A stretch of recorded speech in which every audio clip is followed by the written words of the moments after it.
Bom dia, meu nome é Ana Paula, eu sou farmacêutica e o Thiago me convidou para estar aqui hoje falando um pouquinho para vocês sobre a dispensação de medicamentos em pacientes com diabetes mellitus. O Thiago me fez esse convite porque eu tive a oportunidade de conviver com pacientes que têm diabetes durante aproximadamente 1 ano e meio, 2 anos, porque o meu mestrado foi sobre atenção farmacêutica em pacientes com diabetes mellitus tipo 2. Então vai ser uma grande oportunidade para eu estar aqui hoje, dividindo com vocês um pouquinho dessa experiência que eu adquiri com esses pacientes. Bom, então quando a gente fala em diabetes, a gente já sabe que é bem complicado o tratamento desses pacientes, porque o diabetes mellitus é uma doença crônica e degenerativa, e que ela vem associado a comorbidades e também a complicações, como a nefropatia, a retinopatia diabética. E se o paciente não fizer o tratamento adequado, ele pode ter uma qualidade de vida bem prejudicada devido a essas complicações advindas da doença.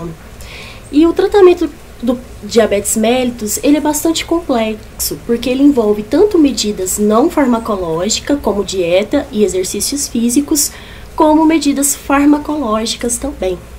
E as medidas farmacológicas, elas podem estar associadas ao uso de um ou mais medicamentos orais e também a associação de insulina em alguns casos mais graves, ou no caso também, insulina em monoterapia para aqueles pacientes que têm diabetes mellitus tipo 1. Quando eu estava fazendo o mestrado, uma das principais observações que eu pude ter nas primeiras visitas que esses pacientes vieram na atenção farmacêutica foi que eles tinham um conhecimento muito estreito, tanto com relação à doença quanto com relação aos medicamentos. E com o decorrer do tempo, eu pude perceber que o conhecimento sobre a doença, o conhecimento sobre os seus medicamentos, levou à adesão desses pacientes à terapia farmacológica. E isso, no primeiro momento, foi até um pouco prejudicial. Por quê? Esses pacientes, eles começaram a aderir ao tratamento e muitos deles começaram a ter crises de hipoglicemia. Então, a gente chegou a uma conclusão que esses pacientes estavam com sobredose na prescrição. Então, a gente entrou em contato com o médico e pediu para ter uma redução dessas doses desses medicamentos, adequando a terapia individual de cada paciente. Por algum motivo, no momento da consulta, não foi detectado essa falta de adesão desse paciente. Então, o médico ia lá, aumentava a dose, pensando que o medicamento estava insuficiente, e, na verdade, o que o paciente tinha era uma falta de adesão. Então, durante o meu estudo, eu tenho uma grande satisfação em falar que eu contribuí para estar aumentando a adesão desses pacientes à terapia, e essa adesão, esse aumento na adesão esteve diretamente relacionado com as informações prestadas sobre a doença e sobre o tratamento medicamentoso. Então, em relação à dispensação, eu vou dar algumas dicas aqui, dicas básicas que muitos de vocês já devem até saber, então é só mais para reforçar mesmo. Em relação ao tratamento medicamentoso, né? A gente tem aí as 3 principais classes, que são as sulfonilureias, as biguanidas e a insulina. Dentre as sulfonilureias, a gente tem aí o principal medicamento dispensado, que é a glibenclamida. A glibenclamida, a melhor forma de você orientar o seu paciente a utilizar esse medicamento é que ele utilize de 15 a 30 minutos antes das refeições, das principais refeições. Utilizando dessa forma, esse paciente pode evitar a hiperglicemia pós-prandial. Já a metformina, a melhor forma que o paciente possa ter para utilizar esses medicamentos é utilizar após as refeições, as principais refeições. Por quê? A metformina geralmente ela pode vir associada com algumas alterações gastrointestinais, como diarreia, como náuseas, vômitos. E quando esse paciente ele utiliza essa metformina após o almoço, essas reações adversas tendem a diminuir. E com isso também ele aumenta a adesão ao tratamento medicamentoso.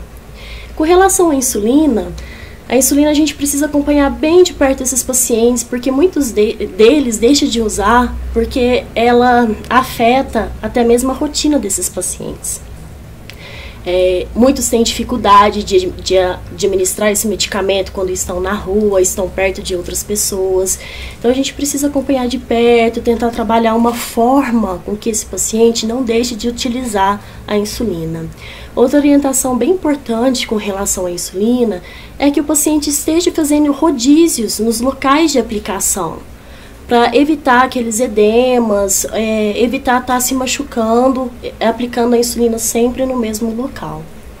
Bom, outras informações bem importantes em relação ao tratamento é que tanto a insulina quanto a glibenclamida, elas estão muito associadas à hipoglicemia.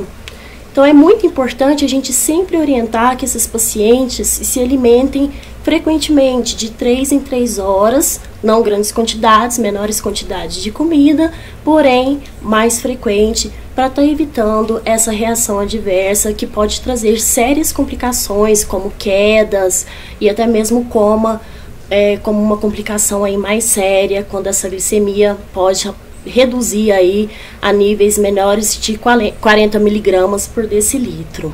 Então é muito importante fazer essa orientação para os pacientes que utilizam sulfonilureias ou insulina, uma alimentação mais frequente de 3 em 3 horas. Outras informações referentes à medicação é que, como eu já falei anteriormente, o diabetes está muito associado a outras doenças, a outras comorbidades, como a hipertensão, a dislipidemia. E alguns medicamentos podem ter interações medicamentosas. Um exemplo clássico de interação medicamentosa dos medicamentos com diabetes são aqueles que interagem com os medicamentos da hipertensão arterial. Um exemplo clássico é a hidroclorotiazida. A hidroclorotiazida, ou qualquer outro diurético, mas como mais utilizada a hidroclorotiazida, vamos dar um foco um pouquinho nele, nas doses de 50 miligramas, ela pode alterar o controle glicêmico desse paciente, dificultar o controle glicêmico desse paciente. Então, quando a gente pega uma receita e vê um diurético de alça ou um tiazídico, no caso da hidroclorotiazida, na dose de 50 miligramas ou em doses mais elevadas, a gente precisa entrar em contato com o médico para ver a possibilidade de estar reduzindo essa dose, no caso da hidroclorotiazida, para 25 miligramas ou 12,5 miligramas. Nessas doses mais baixas, a hidroclorotiazida promove um efeito diurético e não prejudica o controle glicêmico do paciente. Outra interação medicamentosa muito importante é com os beta-bloqueadores. Os beta-bloqueadores, eles costumam mascarar os sintomas da hipoglicemia. Então, é muito importante esse paciente não estar evitando utilizar beta-bloqueadores em casos extremamente necessários, e caso esse paciente não necessite, ver com o médico também a possibilidade de troca desse antihipertensivo por um inibidor da enzima conversora de angiotensina ou outro antihipertensivo que não interaja com o diabetes. Essa interação do beta-bloqueador, ela pode ser muito prejudicial para o paciente, uma vez que esse paciente com hipoglicemia e ele não sentir os sintomas, ele pode vir a ter quedas sem perceber que ele está passando mal.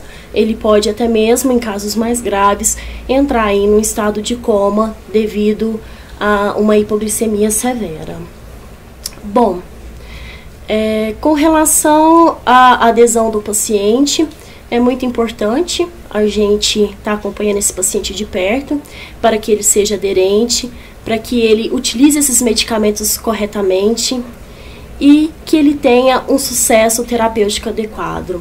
Só mais uma informação, a gente tem que tomar muito cuidado quando a gente orienta um paciente que tem uma doença crônica, porque geralmente as doenças crônicas elas são muito complexas e os seus tratamentos também costumam ser complexos. Então a gente tem que ter cuidado para ver que tipo de informações nós devemos transmitir para esses pacientes, devemos transmitir sempre as mais importantes, porque se a gente falar muito, o paciente não absorve. Geralmente numa consulta de 40 a 50 minutos, o paciente ele costuma absorver 20% do que a gente fala. Então a gente tem que tomar muito cuidado com a quantidade de informação, com a qualidade dessas informações que estão sendo prestadas e sempre estar focando naquelas principais, tá? E eu gostaria de desejar para vocês aí um bom curso, um bom aprimoramento para vocês, que a gente possa cada dia mais atuar como farmacêutico clínico, porque a nossa profissão ela é muito importante junto ao paciente e a gente não deve se focar apenas nos cargos de gestão. Então fica aí um recadinho para vocês, amem essa profissão é linda. Eu espero ter contribuído um pouquinho aí com a minha experiência para o aprimoramento de vocês. Um grande abraço.